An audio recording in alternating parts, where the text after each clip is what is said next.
August 8వ తేదీన ప్రభు దగ్గరికి వెళ్ళిపోయాడు మన తండ్రి. ఆగస్టు 8, వినండి, మీకు తెలియాలి ఇవి.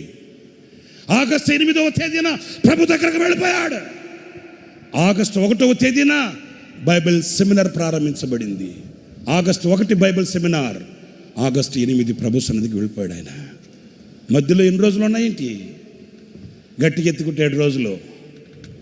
ఒకరోజు అంత స్పూన్ ఫీడింగ్, అప్పటికే అన్న శరీరం అంతా గుల్లైపోయింది, కరిగిపోయాడు. 8 రోజుల నిడివిలో ఏదంతా మెత్తగా చేసి ఒక స్పూన్ పెడితే తింటున్నాడు. ఉదయాన్న నాకు కొంచెం తిన్న తర్వాత అందరం అక్కడే ఉన్నాం. పీల్చి అంటాడు, నన్ను బైబిల్ సెమినార్కి తీసుకుని వెళ్ళరా, నేను వాక్యం చెప్పాలి కదా. చూసారా, పిల్లల దగ్గరికి తీసుకుని వెళ్ళరా. విసలన్న అన్నాడు, అన్న ఇన్ఫెక్షన్స్ ఉంటాయి, మీరు బాగైన తర్వాత వెళ్తారు కదా, 4 రోజుల తర్వాత మీరు క్లాస్కి వెళ్తురు అన్నా. అట్లా అంటే 2 కళ్ళల్లో నీళ్లు కార్చాడు.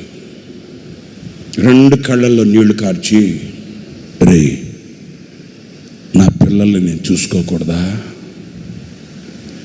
నా పిల్లల్ని నేను చూడాలిరా, నా పిల్లల్ని నేను చూడాలిరా.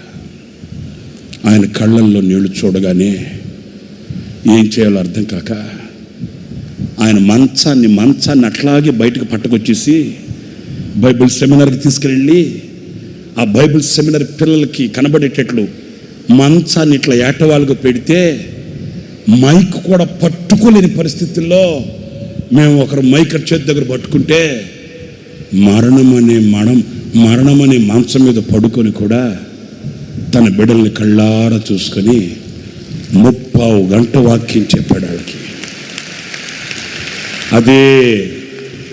అదే ఆయన చివరి సందేశం.